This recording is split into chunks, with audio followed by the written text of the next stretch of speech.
these are human needs that we all share. We all got them, whether you like to or not, right? Like, you got it.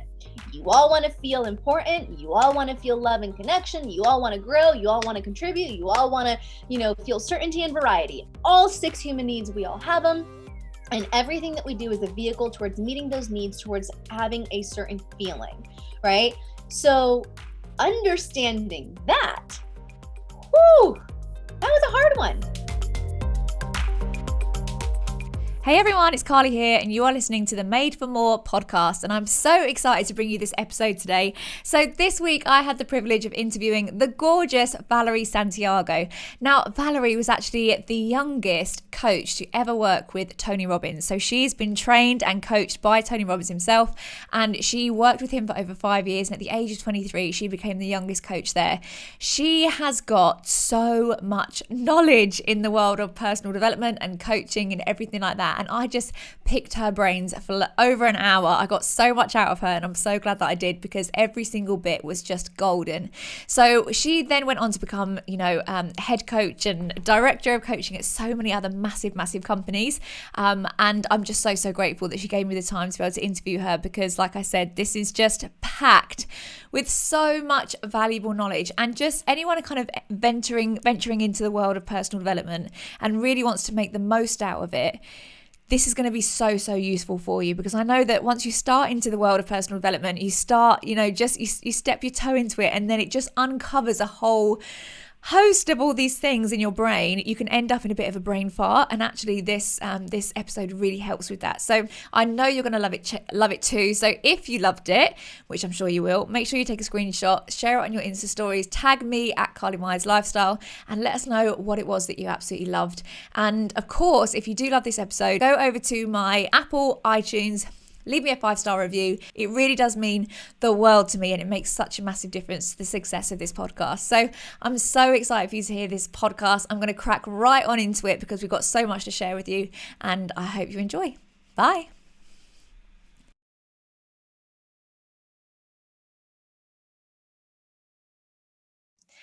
Okay, amazing. Hey Val, how you doing? I'm fantastic, thank you. How are you? I'm so good. I'm so excited to talk to you today. We had a little chat yesterday, didn't we? And you were like, let's just have a chat. Let's just, see what we're going to chat about. And then literally about 10 minutes into the chat, I was like, why am I not recording this? This is all gold. It was so good. I have a rule of thumb now. Just press record. If you don't use it, it's totally fine. But it's so true. I find sometimes in like the most, unexpected moments, you have so many incredible insights. So I get where you're coming from. Oh, it was so good. And I was laying in bed last night just thinking, I'm so excited for everyone to hear what you got to say, because I was hanging off every word yesterday. I was like, tell me more, say more things to me. So I'm so excited. So the reason I wanted to get you on, we actually met a few months ago on a Mastermind coaching, and it was amazing. I got so much from it, and I really, I love masterminds anyway. And I moved my business so much. I made massive progress in that time. And I wanted to get you on because your story of how you got started in the industry and what you've done at such a young age. I mean, you literally look like you're 24 now. So the fact that you've got like a epic career, I'm like, I don't know when she did that, because she seems like so young still. But anyway, and I would just love to hear all about that. So tell us a little bit about your, how you got started in the coaching industry, and just tell us all the things. Oh, I love it. Yeah, I know. I attribute my mother to the good genes, but it's kind of wild to think that it's been over a decade since I began my journey inside of personal development and in the coaching industry. So where it all started was me as an 18-year-old, honestly, going to my very first UPW. And for those of you that don't know what UPW is, Tony Robbins has this introductory event that's a 3-day event, 3 to 4 day event. I think it's 4 days now. And it's the opportunity for you really to unleash yourself, right? And to break through any of the limiting beliefs that have been holding you back in life. Now, I need to say to everyone that I did not seek Tony out, right? It was actually a really funny way of starting in this whole industry, and that was through my partner. So he had been around Tony since he was 15. And so at that time, it had been at least a decade for him that he had been in the environment. And when he and I first started dating, he just said to me, "Hey, there's this guy that I work for, and we do these events. And if you're going to be with me, you kind of need to go to one of them to know what I do. Even if you don't get, sucked into the world, totally fine. But you need to at least have just a ground base of like, what is it that I do for a living?" And I was, at that time, I'm 18. I'm like, yeah, whatever, adventure, let's try it on. And so I thought to myself, fantastic, like, what do I have to lose? And so I show up to Atlanta, Georgia to this event. I didn't know what to expect. I didn't Google it. I didn't check anything online. I just showed up. And next thing I know, there are thousands of people that are jumping up and down and they're touching each other. And I said to you yesterday, I don't like to be touched, right? I'm like, I love people and I love humans. But when it comes to like the hugging and everything, I'm like, bubble, personal space. So it was really interesting. Like I was immersed in a world that I had never been exposed to.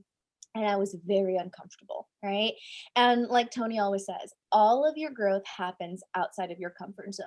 And so one of the commitments that I made to myself was that I was going to stick it out. I was going to try this on, right? Day one, they're telling us that we're going to walk on fire. And I'm like, walk on what? Is this even safe? Right? Like I'm hyper analytical. I'm someone who like really thinks these things through. So for them to say that and for me not to have had any time to do any research on this, I was freaking out. And I remember that night thinking to myself, like, maybe I'm not going to do it. I'm not going to do it. I'm not going to do it. But I remember them saying that it's, the walking on fire part really, or walking on coals, it's really not that difficult. What is overcoming the fear and overcoming what your brain and your wiring is telling you in that particular moment. And that was so true. I don't know if this has happened for you or, some of your listeners, but have you guys ever thought of something and you've created this vision in your head that's way worse than it really is in actuality, right?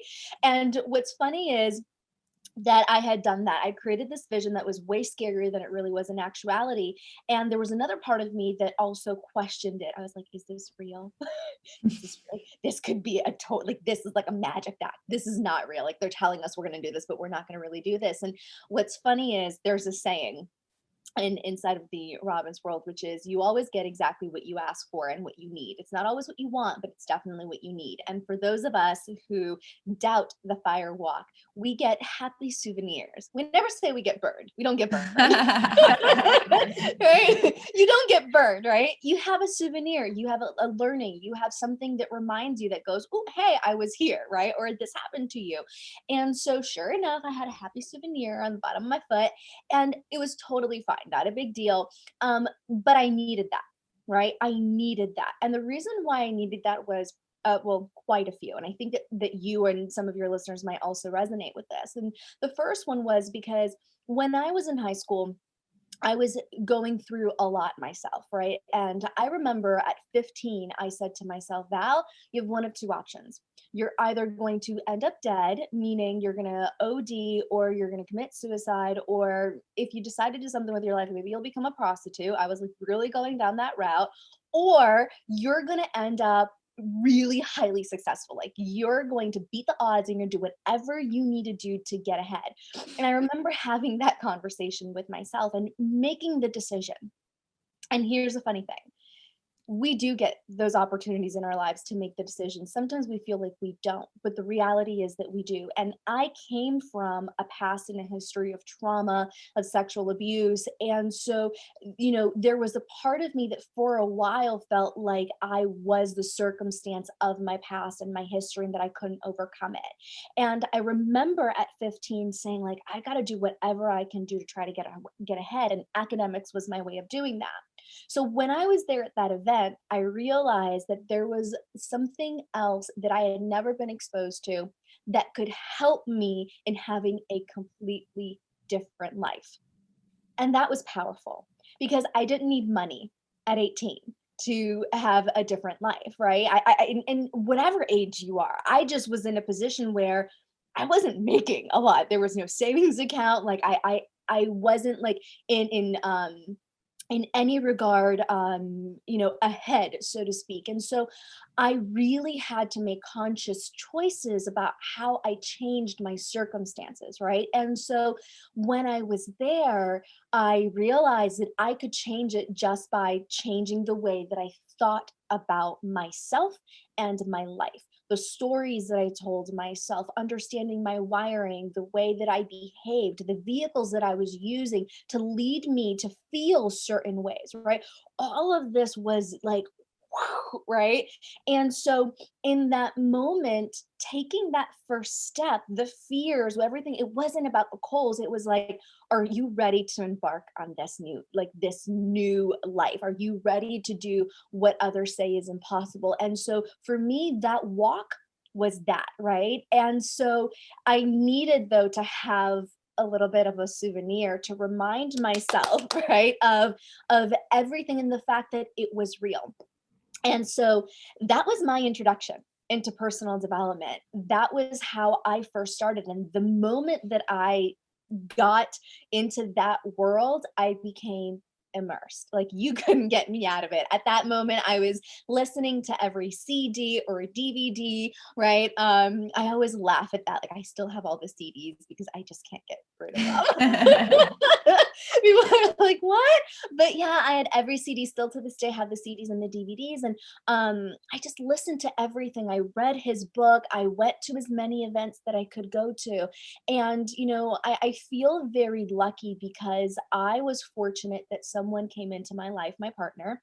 He came into my life and he exposed me to this, right? But it's one thing for someone to show you, right, a possibility or to bring you into this world. It's another thing what you choose to do with it. Right. And so what was really great was that from that moment on, his first step was, I'm going to take you there.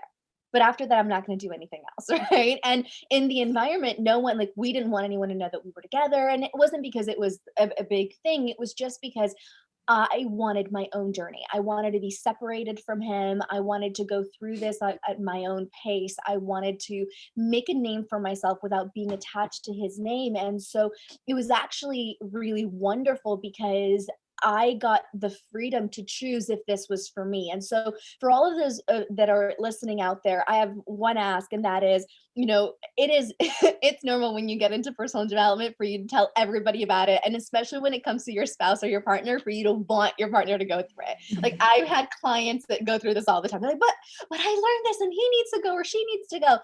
Here's my ask. Introduce them to it, right? But let them then take that next step. Mhm. Don't force it down their throats. This is something, it's personal development. It's personal, right? You've got to make that decision personally if you're going to choose to move forward, and no one can force anybody else.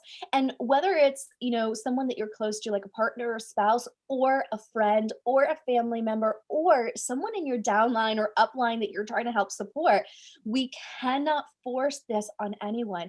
Everyone's going to move at their own pace and their own time. And so I feel that having that freedom to evolve in that world and to make the conscious decision to do that for myself was it was transformational. It was really life transformational. And so that's, kind of how I got hooked into it. That's amazing. And I do totally agree. Like I'm so that person. Whenever I get into something, I get so excited about it. And then I'm such a pusher. I mean, thank the Lord I didn't get into drugs, because I would have been such a drug pusher. I'd be like, yeah, I need to do this. But This is just, great. yeah, no, I'm such a pusher on stuff. And I definitely was like that in the beginning. Like, I think I probably started off in the personal development and then got all like a bit self-righteous, and now, well, you don't do personal development, so you wouldn't know this. But it is so true. People need to hear it when they're ready to hear it, because otherwise it's just pointless. You can't hear it anyway when you're not open to hearing it. So Yeah, and here's the thing, also I feel like one of the greatest lessons in being in that environment, and that is that it's about conscious choice. That's what personal development is. That's what coaching is, right? So we have the conscious mind and we have the subconscious or unconscious mind, right? And when it comes to the work that you can do, and I feel like that's where this environment saved me, right? Because In the beginning, when I first started in the Robbins world, I wasn't ready to go deep into my trauma and my past. I had had some therapy, and I believe wholeheartedly in therapy. And since then, I mean, again, remember, it's been like 13, 14 years, right? So since then, I have, of course, done deeper type of therapies and NLP. I have had tapping, I've done eye therapy. I have a therapist all the time. Like, and I speak about this openly because I think it's important for us to let go of the stigma and the taboo. And when I first started in the industry, it was very taboo to talk about all of these things, right? And so one of the things that I found that really helped me was that inside of coaching and personal development, it wasn't a focus so much on the past and working with the subconscious mind and brain. It was rather working with your conscious self and making decisions from the present moment and how you wanted to move into the future. It's so good. And I know that you actually became you were the youngest coach in the Tony Robbins Yeah. organization, weren't you? So trained by Tony Robbins. And that blows my mind. You're 23 and you At the told me yesterday that you when at one time you have like up to like 60 clients at a time or something. Is that Oh, right? Yeah. absolutely. You're like Yeah. just coaching, you're like the amount of hours, like coaching hours you're racking up at that point is intense. So how was that experience working with Tony Robbins and being in that full blown environment? Oh my goodness. It was so incredible. If there was ever someone to learn from and a master, right, to hone in your craft with, it's going to be Tony. Now, the funny story to this is that I didn't want to become a coach. So I almost felt guilty when I first went through formal coach certification because everybody there had the intention, like they really wanted to become a coach, and like, this has been something they had been inspiring to do, or they had left their jobs to do this. And I felt guilty because I fell into this line of work. And what I mean by that is, like I mentioned to you, I went to my first event when I was 18 years old, and I was really lucky that I was so young the first time I got exposed to Tony. And I immersed myself in that world. I read everything, went through every single event. And so I volunteered, I went through Leadership Academy, I did the whole shebang.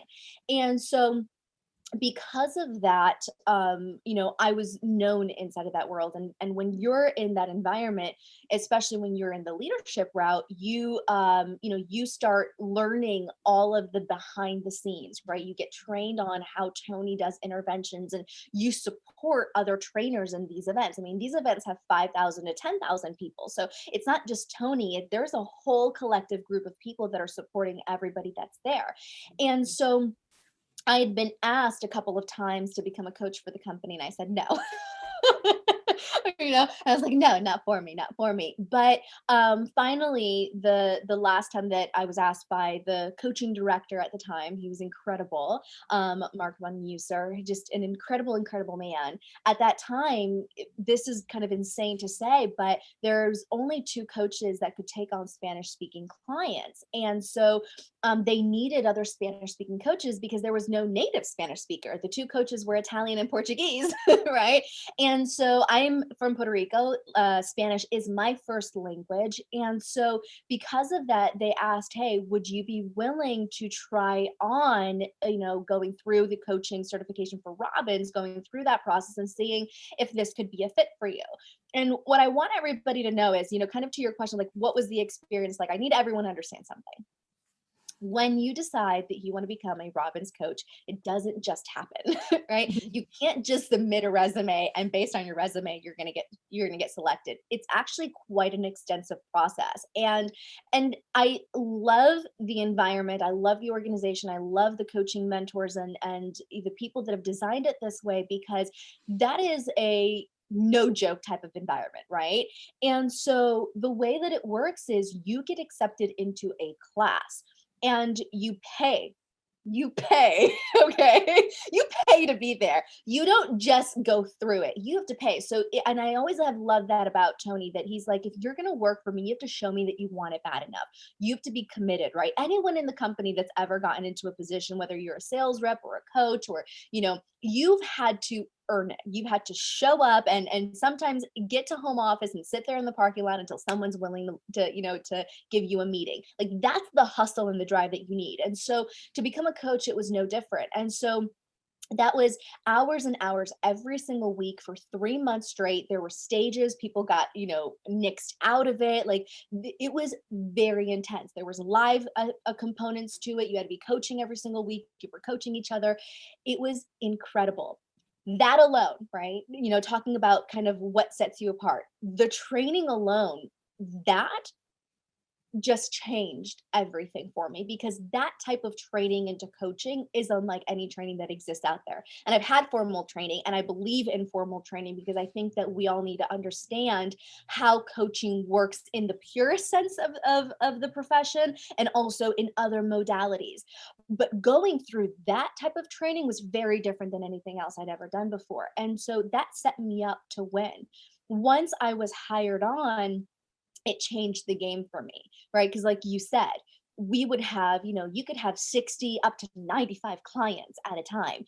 And so you're coaching, coaching, coaching. I remember, that first year I was coaching sometimes 10 hours to 12 hours a day, right? Like I had clients all over the world. And I don't say this like it's a bad thing. It was actually a great thing. I made that decision because I said, I'm going to get immersed, and I'm going to rack up as many hours as I can. And that's why, as coming out of that environment, most of us in Robbins can say we've coached thousands of hours because we've coached thousands of hours. And being a rookie starting off, like you mentioned, I was the youngest coach hired. I was 23 at the time, and I was lucky that I was hired into that environment because of the type of culture that existed, right? Which was, age wasn't going to be a limiting factor unless you had a limiting belief about it, which I did at the time, by the way, and I had to work through that, right? And so it was, it was a very,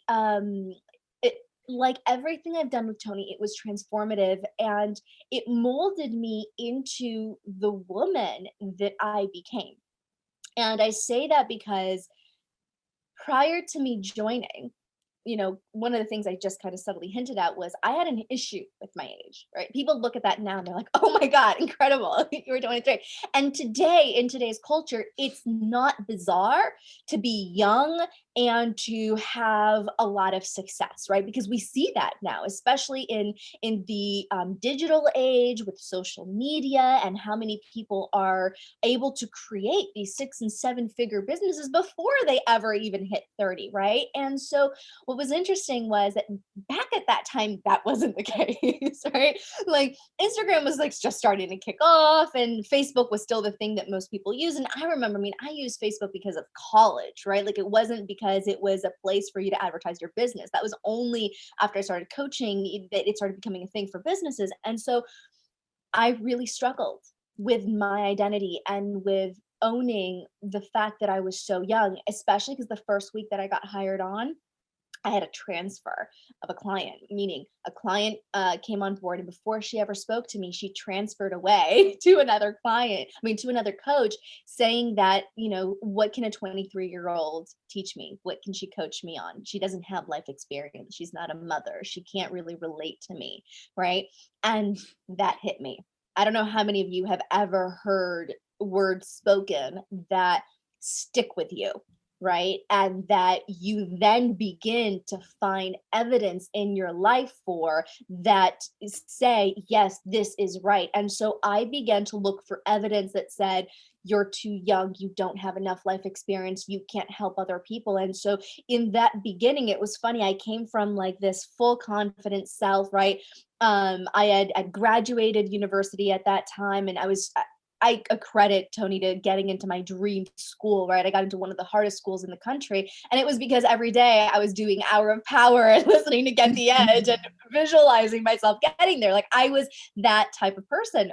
And so once I got to that point, all of a sudden I hear these words, and whoosh, it's like all of these references that I've had about you're not good enough, you can't do this, just came back to me. And if there was ever, imposter syndrome at its greatest in my life, it was right then in that moment.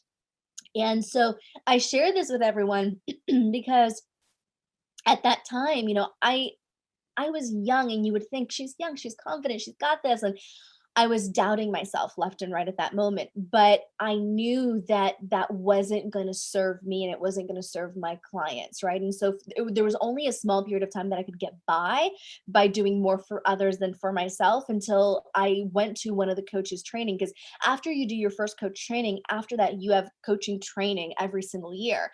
And I was at one of the coaching trainees for the company, and there was a senior coach who's a mentor coach who was making fun of me the entire time for my age. And I remember I was so annoyed and frustrated with him. And I was like, oh, like it was getting under my skin. And it was because it was getting under my skin that he kept on, like, jabbing me. And there's a saying in coaching, by the way, if you see that, it's my little puppy. You're all there's, good. there's a saying in coaching that when something irks at you, when you hear a story and like you got like this strong sensation or emotion, it means that you're hooked. And if you're hooked by it, it means that there's some truth to what the person is saying or to what you're hearing, right? So I kept on getting hooked. And I was like, wow, there's something here, right, that I need to uncover and I need to really explore a little bit deeper. And it was that piece around my self-worth and, at the time, my age. And I remember this moment so vividly. After going through all of these different processes, he said it one more time, making fun of my age. And I just lost it. I just yelled at him, infuriated, just angry. And I was like, you are damn right I am young. I am 23. And guess what? Because I am so young, I don't have all of the life experiences that tell me that things are not possible. I actually am more effective because I believe that the impossible is possible, because I've been able to make reality the things that people said you cannot do. So for my clients, that's what I can do for them. And in that moment, he was like, okay, yes, finally, you got it. You got it. You turned what you believe was your weakness into your superpower. Right. And that's true for everyone. One of the greatest lessons of being in that environment, how to change the narrative, how to change the meaning that you attach to the things that you keep on saying to yourself, and how to create superpowers and create, opportunities from the things that you think are holding you back. So I owned it.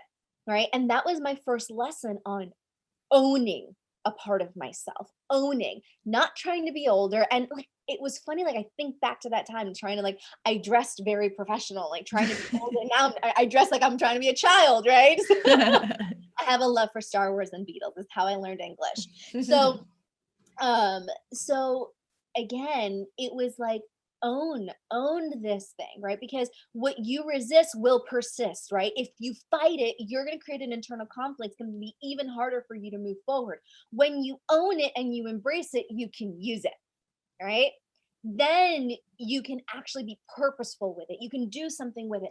And after that moment, it was a game changer. It was like, I was on fire. And I am so grateful to have had that, because it made me that much better as a coach. I saw my clients differently. I pushed them to different levels. I believed in that so much that the stories that my clients were saying were not going to be limiting beliefs for me. I wasn't going to buy into the story, right? I was going to hear it, yes, but my job is to help this person overcome and get to what it is that they want. So I can't buy into the stuff that's holding them back, right? And so having that perspective changed everything for me. And it was funny because my clients were people that were much older. I actually loved working. Like, one of my favorite clients, she was in her 60s, and I loved it so much. And she and I had so much fun because I was the person that, people thought on the surface was too young. She was the person that on the surface people thought was too old. And we had similar experiences, even though we came from different walks of life, right? And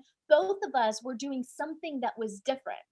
And so because of that, it allowed for me to work with people that were outcasts, or people that were thought not to win. And so very early on, I got moved into the business division because we had business mastery and we were doing BRWs, and I love business. And so it was so much fun to be going into businesses that were, existing for 10, 20 years, that were in need of some innovation, which meant that they needed my brain. They needed someone that thought like me, right? Or businesses that were tanking, that they thought there was no solution, and I saw it as an opportunity. And that's actually what led me into the field that I'm in now. It was going through those experiences and embracing that, and finding my superpower, that led me then, a decade later, to what I do today. So it's, I credit so much to those years that I was with the environment and with the company, and where I got to experience firsthand, what it really means, to live and breathe this work, and to do it and alongside others that also want change in their lives. So good. Oh my God, it's so, so good. I love that moment where you're literally like, no. I was like, yes. I felt like I could have stood out of my chair then. Love those moments. Yes, I mean, I said some curse words, but I want to be mindful of everyone. You're all good. We've dropped a few bombs on this. It's all good. Don't worry about it. I imagine there would be some curse words. I would expect nothing less. But I do totally agree. Like when I try and tell my team sometimes, when there's things that happen in their business and they have what feel like setbacks at the time, I'm like, do you realize that you're becoming a better leader every single time? Because when your team comes to you and they say, this has just happened to me, you can say, look, this happened to me too, and I can do this too, and this is what I've learned. So every experience that you go through as a leader or a coach is just makes you even better every time. No one wants a coach that's like, oh, I don't know what you mean. I haven't had any of that. I've had a lovely time. Yeah, it is all setting you up. Everything happens for a reason. I do believe that. I've always believed that. And I feel like that was a saving grace. And that moment at 15, when I was making that choice, it's like, what am I going to do with my life? One of the things that really helped me was this belief that everything happens for a reason. And I said to myself, if there's a reason for this, even though I don't understand it, even though I don't like it, I need to see it through and find out, why is it that I've, sometimes we're at the effect, I've been dealt this hand of cards, right? Mhm. And so that's always been kind of my go-to. And for everyone in your organization that is, questioning themselves, or they're going through a difficult time, or they don't see that light at the end of the tunnel, or they're thinking to themselves like, gosh, this means that there is, that I'm not supposed to continue in business. It actually means that you got to get curious. It Mhm. means that you got to dig deeper. It means that it's the universe saying to you, do you really want it bad enough? And that's what I have found. It's really the universe saying, how badly do you want it? Are you willing to do everything and anything that's possible to get it? Because if you are, you will reap the rewards. And that's the beautiful thing about life, right? Yes, we all we have some measure of luck. I believe that luck does play into a lot of what we do, and especially, like, I was lucky to be born into, into the country that I was born into, and things like that, right? And we also have to meet that, and we have to go, okay, I honor that this is the privilege that I have had, and now how do I meet that with intentionality and purpose and action? And that's the opportunity that everybody has, which is why I love it when something doesn't work out. I love it when something is hard, right? And it looks like it's impossible, because it means that something new is going to come from it. I'm going to unearth a new part of myself. I'm going to grow from this experience. And there's just, when you have that mentality of like, this is something to look forward to, it Mhm. changes everything. So true. You can look back now, can't you, and see that the biggest parts of growth in you came from when shit hit the fan. And you're like, oh, that was a stinger. But then you're like, well, that's where the game changed for me actually as a person. So one thing that I find quite a lot is that people tend to have like a limit of how far they go with their growth, and I find quite a lot that people they have a story of things that have happened in their past, and it sounds like for you definitely had some some serious stuff that went in your past. And I can even say personally, like, I had a great childhood and everything, but I sat in the story for a really long time that an ex-boyfriend was a dick to me, and that's why I had no self-worth and blah blah blah, and I sat in that story. How can you, what would you say to someone that's really kind of getting stuck in their story, whether they were, they had a tough childhood, they've had an abusive marriage, they were bullied as a kid, they were, whatever that is, how do they break out of that story and actually write a new one? Oh, that's such a beautiful question. And there is no one size fits all. I have to say that. And it isn't a one solution type of, process either. So, a couple of things. The first one is I want to remind everyone that you're not alone. Okay. You're not alone. And I think sometimes we need to hear that, right? Because in those moments we feel alone. And when we hold on to a story, I I I don't want to insult anyone. I'm just going to go into coaching speak here for a moment, right? When we hold on to a story, we hold on to it because it's giving us something, right? We don't hold on to things just because, right? And you may be saying to yourself, Val, that doesn't make sense because the story is not serving me. And I hear you. My story wasn't serving me for quite some time, right? But I still held on to it. So you have to ask the question, why am I holding on to it, right? So the first thing, genuine curiosity allows for you to start unraveling some things and start working your way through it, right?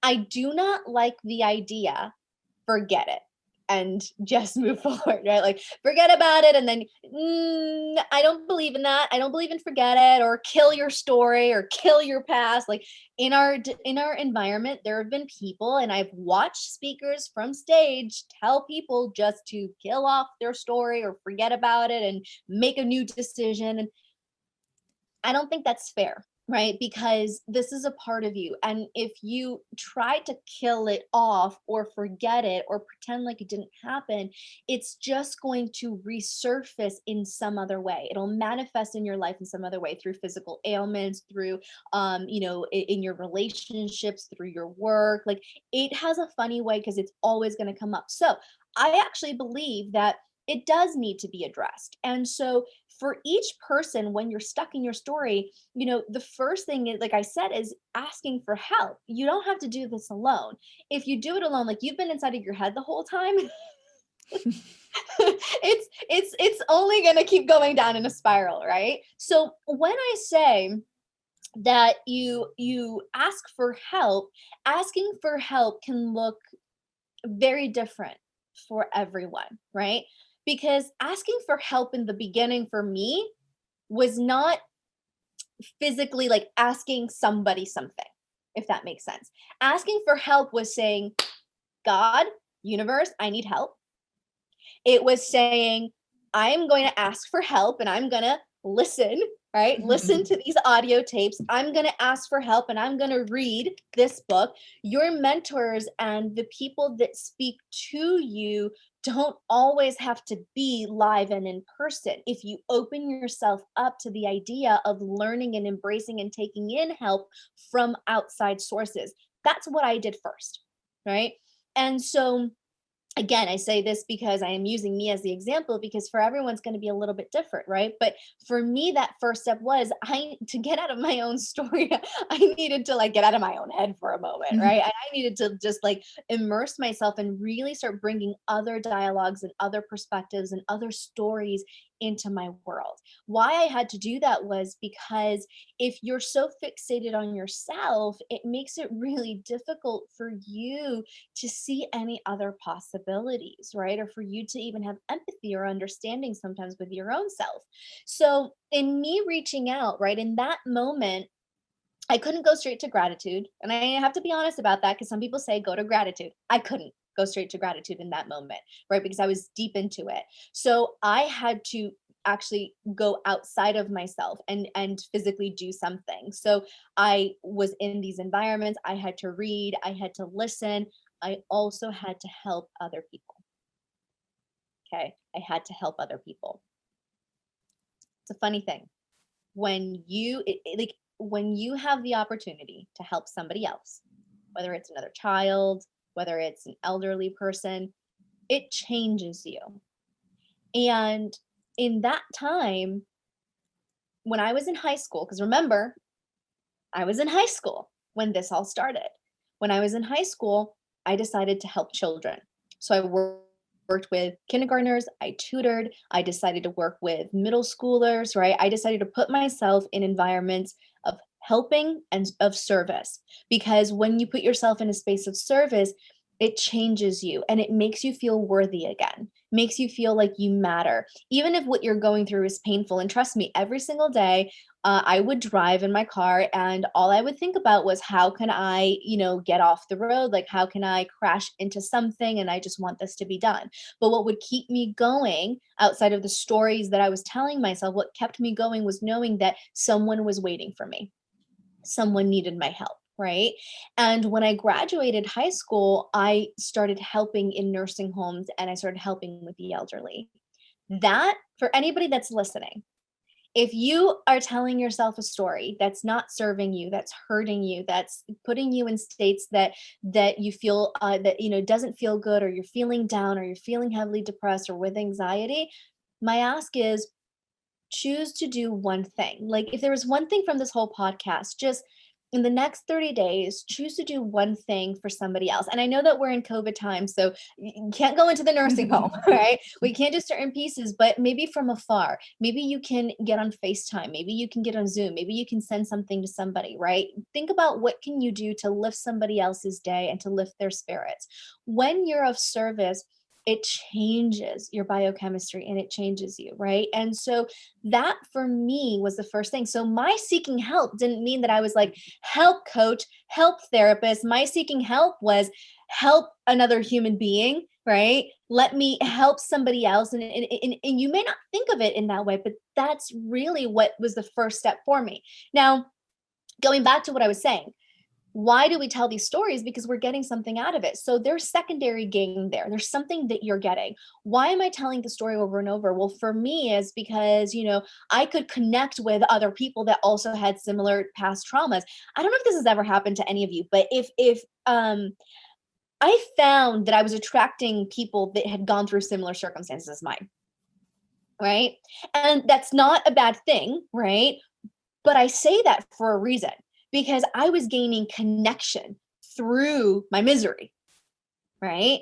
It's like, how bad was mine? Well, mine was this. And yes, I can feel that. And now we're connected. We're bonding. We're bonding over the fact that this is a similar experience that we both have gone through.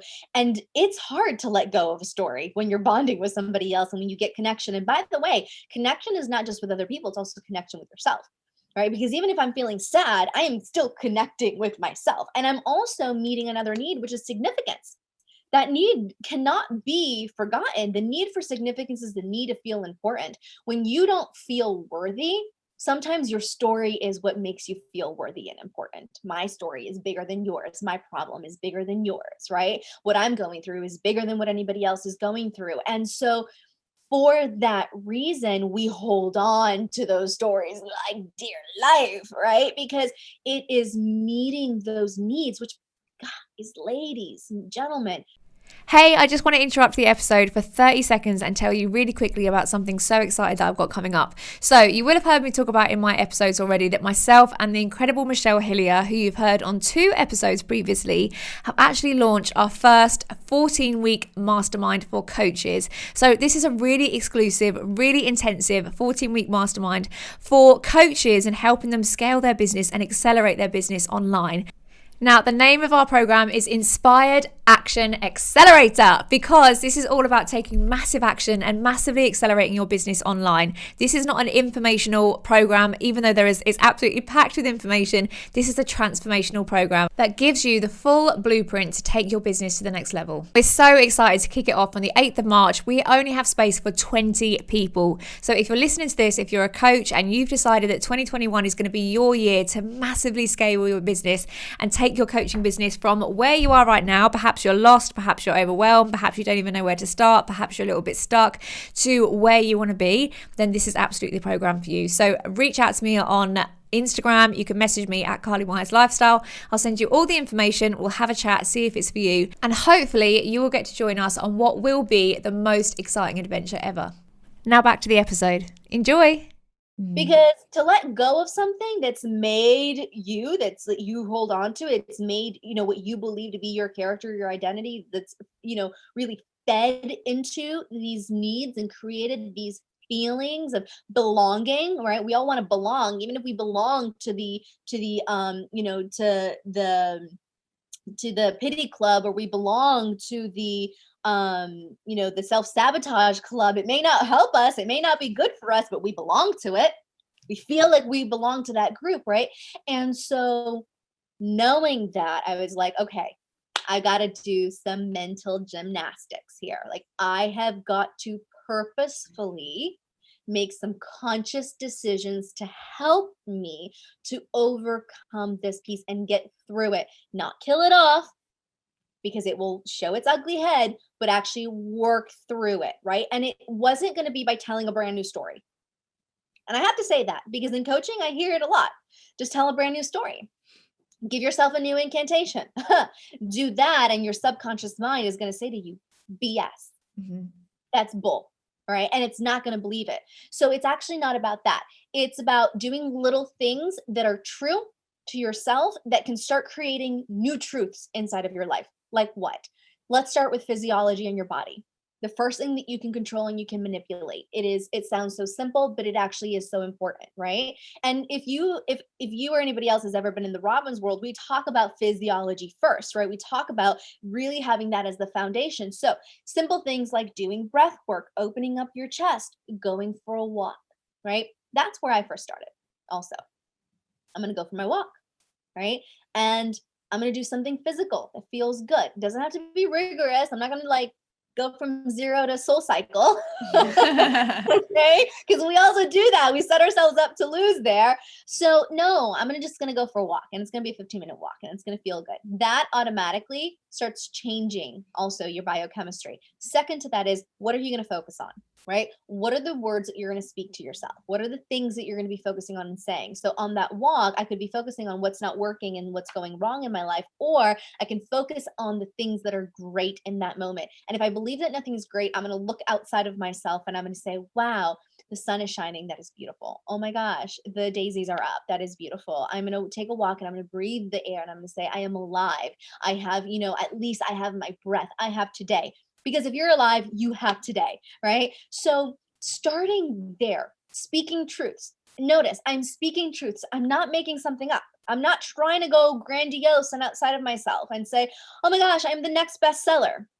I'm not saying that because that part of me still is not going to believe that. Or, oh my gosh, I'm feeling joyous and excited and feeling so great every day. No, because I legitimately feel with anxiety and sadness and frustration and anger and I'm hurt, right? So I can't jump over here. I can at least go to what is.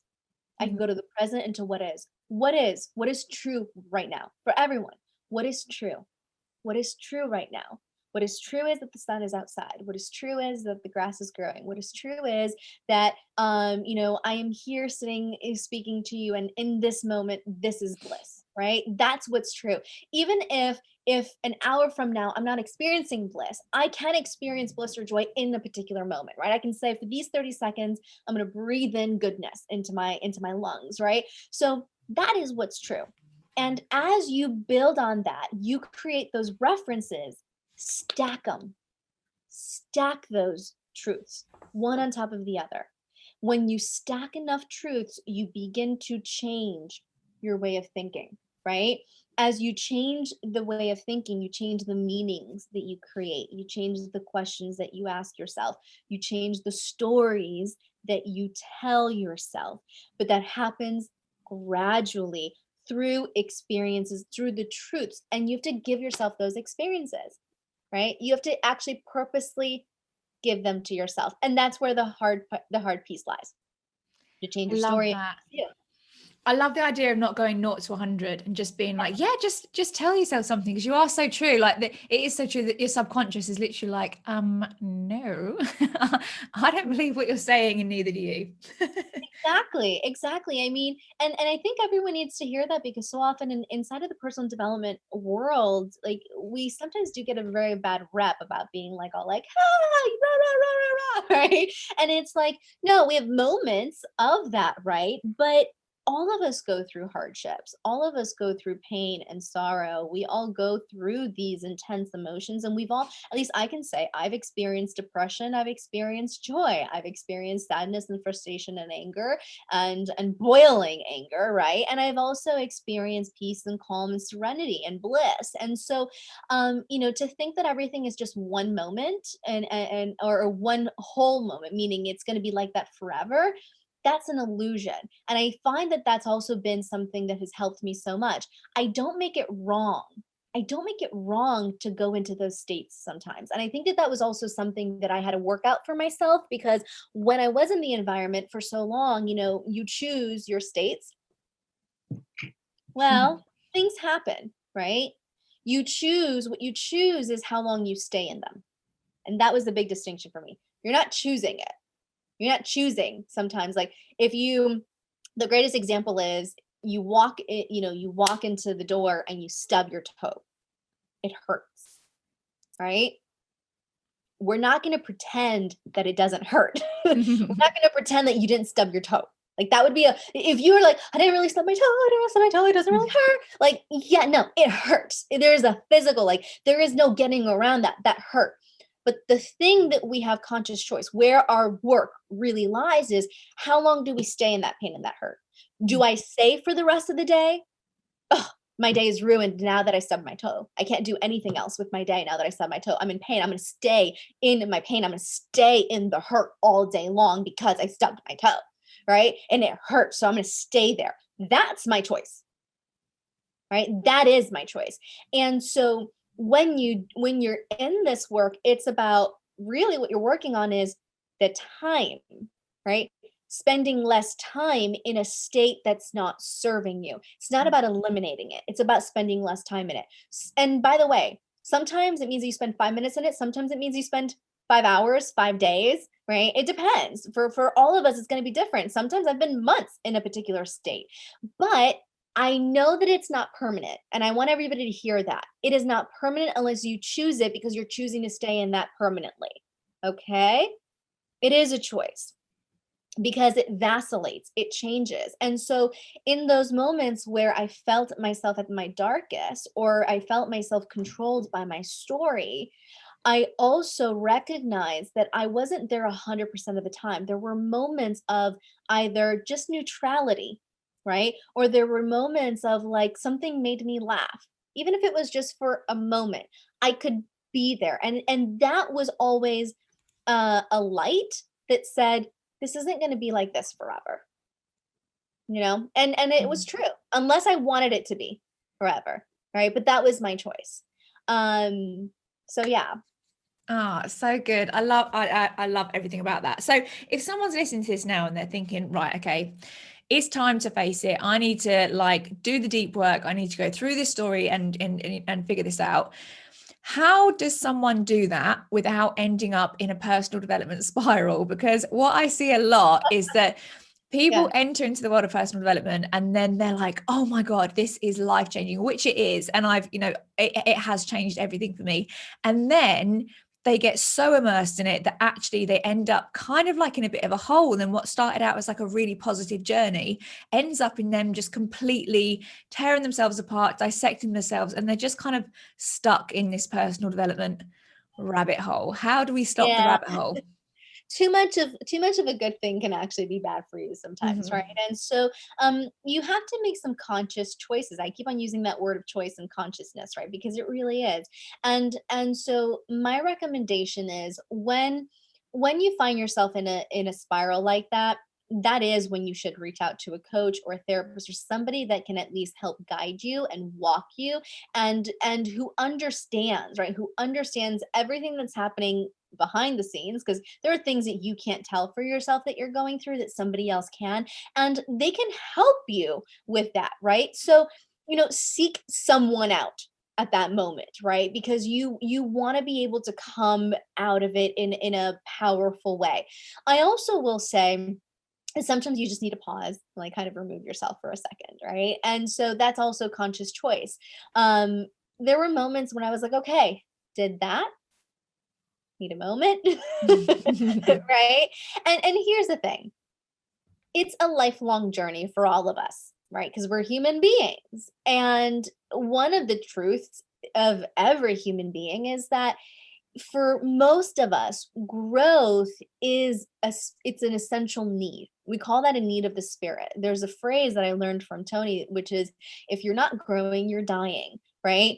And why I say that is because for so many people, that is true. If they're not growing, they feel like they're stagnant. And so they're always looking for ways to level up. And so my encouragement is, it's okay to do that. It doesn't always have to be through personal development. You can Mhm. level up through your hobbies. So sometimes I've said, okay, I have gone through this, like this feels really good, but I need a reprieve from it for a little while. So I'm going to go ahead and grow in another area of my life. I'm going to grow in my relationships. I'm going to grow in my work. I'm going to grow, like anytime I go and get like a certification or training, I'm still meeting that same need, but I'm not trying to like further and involve myself in that moment. I'm like, okay, I'm going to grow for myself in some other way. I'm going to grow. I love to dance, right? So I'm going to go back to taking dance lessons and I'm going to grow in that way. So finding other modalities of meeting that same need of growth, because remember, personal development is a vehicle towards that need, right? And so you have to be consciously aware that you're choosing that because it's meeting multiple of your needs. So choose other avenues as well so that you have balance. Also choose action, right? You can like learn, and be in your head, but taking action is going to make the world of difference. So I always say that someone who only learns like 5 things from the personal development industry and implements them versus someone who's been a lifelong student of learning and they know everything in personal development, but they're not doing it. This person who knows these 5 is going to be way more effective and way more powerful than this one over here that knows everything because they're actually implementing those 5 things.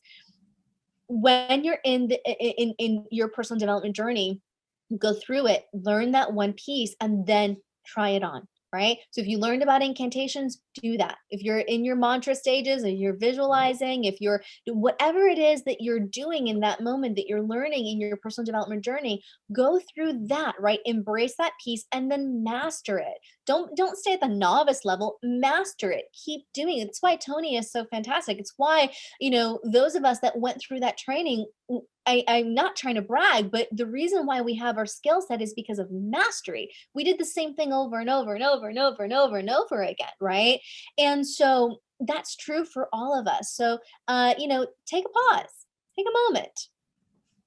That's so good. I love the idea of like, because you can so easily go from book to book to book to book and you literally like tail end each of them. But then like exactly like you say, if you don't action any of it, it's just completely pointless, isn't it? So I love the idea of like learning something and then becoming a master of it. I think that's so, so good. Yes, love it. Oh my God, Val, I could literally talk to you forever. Do you know we've been talking for like over an hour? I know. I am sorry to those of you that are like, oh my goodness. No, my God. And no one will be complaining about this. I'm sure about that. But I love it. Thank you so much. You've given people so much just valuable stuff there. And I think it's probably freed a lot of people from some things that are really holding them back. And that's what it is. Sometimes you just need you need someone to give you permission to let go of it sometimes, don't you? Which I think is so, so freeing. So I have 3 quick fire questions that I ask all of my guests. So I just want to fire them at you. First of all, what does success look like to you? How do you define it? Oh, first word is joy. Success for me is joy and happiness. It's not about accumulating things. It's not about even accolades. Success is about being in a state and in the feeling of joy consistently or as much as you can be. So for me, if I spend the majority of the days of my life in joy and in happiness and in that space, that would be success, and that is success for me. I love that. Do you know that the most successful people I've asked that question to all say something along the lines of that? And it's never my big house, my fancy car, my massive paycheck. It's never the title. It's always the most simplest thing, which is just the feeling of joy. So good. What is your best book or podcast recommendation? Oh man, this is a good one. I Mm. have so many. Oh my goodness. So I love listening to like Ed Milet. He makes me cry. I know it's crazy, but he does. I love listening, even A School of Greatness. Honestly, it might sound so simple and like everyone listens to it, but I love Lewis Howes. I love the interviews. So I share those, by the way, because podcasts are free, right? And they can lift you up and motivate you. And for me, one of the things that I have incorporated in my routines has been listening to somebody else. Like I said, everyone can be your teacher. You can learn from other people, ask for help. So I ask for help from these guys by just listening through their podcast. Anytime I listen to Oprah, or whether it's Super Soul Conversations, or like, it's just like I am lifted up. So those are big ones for me. And then for book, oh man, it really depends, because I have books for different things. So the first book that I'll talk about is The Awakened Family by Dr. Shafali. The reason why I mentioned that is because I'm a mom, right? And what I have realized since becoming a mom is that a lot of what's been showing up for me has been pieces from my own childhood that then show up in my dynamic with my daughter. And so right now, my personal development journey has to do with parenting, right? My personal development journey is how I show up as a mother, and how am I making this, like, is this her problem or my problem? Right? Like, and sometimes we think like it's our children's problems, or it's their behavior, but it's really us. It's our stuff, right? And so that's been really, really powerful for me. So I do love that. My goodness, I'm gonna like, there's just so many. There's so many books. I mean, pick up any Tony Robbins book. I believe in it. I also enjoyed a book called The Upside of Stress. I really like that because stress gets a really bad rep, and really what it proved to me was that the meanings that you create can really shift your life. And something as simple as the meaning that you create about stress can either take time away from you or grant you more time in life, which is Mm. bananas, but it's true, right? And so to me, it proved the power of what I always talk about, which is the meanings that you're creating. So those are two great ones. And then, personal ones. I've read every Brene Brown book ever Oh, created, because for my own personal healing and journey, her words have always resonated with me in a way that's just like sinks in. And then finally, I really did enjoy Melinda Gates' book, The Moment of Lift, which is just a great reminder about how us as women need to empower and lift other women out there in the world. And it reminds you of so many things that still exist today. I think that sometimes we think of our problems and we forget of so many issues that women around the world are experiencing right now. And it really brought that home for me. To a point where I was like, okay, like, talk about getting out of your own story, right? And finding purpose and meaning in the work that you do to empower and give life to more females out there. So yeah, I know I didn't give you just one. I'm sorry. There's no, so it's many. I good. can keep going. I I love love it. There's so many that when you get asked that question, you think, I just can't not say this person. No, Brené Brown is one of those for me as well. Because every time she it. speaks, she says something, you're like, oh God, that Hard. I mean, for hit. those of you that are listening out there, I have a rule, which is I have to read a minimum of one book per month. But what I strive to do is read like a book per week. So I'm at 14 books already for this year.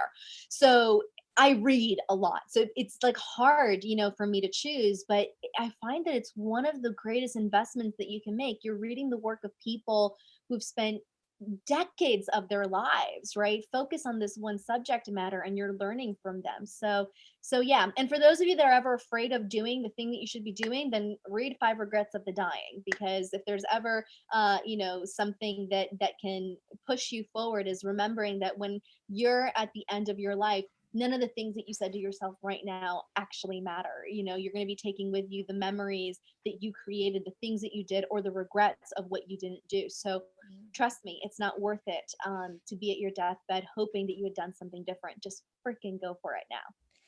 God, that petrifies me, that thought. Maybe I should read that, because that literally petrifies me. Okay, and then lastly, who is your biggest inspiration? Oh man, I have so many. So Maya Angelou, which is why my daughter is named Maya. Um, Oh, the power of words. really her story, for those of you that don't know it, please just go ahead and Google it, read her poetry. She's been a major source of inspiration. And so the biggest tribute that I could do to her was naming my daughter after her. Oh, so good. Val, thank you so much. You've literally just given so much in that hour or so of chatting. And I'm so grateful. I've learned so much from you as well. And I know that my followers will absolutely love it. So where can they all binge all things Val? Tell us what you've got going on and where can we find Well, I'm you? actually I'm a quiet person, but You're under the radar. you'll see things coming real soon in the future. But the simplest way, most people, you can just go ahead and follow me on Instagram, which is Valerie, Valerie _ Santi, Santi. So that's the simplest and easiest way. Amazing. You have some coaching programs coming up as well, don't you, to help people who want to be coaches? Yes, I do a lot. Like I said, I'm very much in the industry. I do a lot of executives and C-suite coaching. We do organizational coaching. And I'm going to be doing masterminds around a couple different things. So I run masterminds both for women, but then also for any business leader that's wanting to hone in on their skill set, right? To grow it, not to use it because they want to become a coach per se, even though you could, right? But really to take that into your organization to have even more effective communication and just even more impact in your, business, your industry, and in the world. So all of those pieces are going to be coming as well. So just, hit me up, send me a message, and I'd love to know what's one thing that you took away from this. It'd be great. Oh, I love it. Yes, definitely. Anything that has resonated with any of you, I'm sure you're all going to have so many things. Make sure you tag both of us on Instagram, share them on your stories and let us know, because it's so good to hear the little things that resonate most with you. But thank you so much, Val. I'm so appreciative. I can't wait to see all the amazing stuff that you've got coming up. And I so appreciate your time today. Thank you. Thank you. Bye. Bye.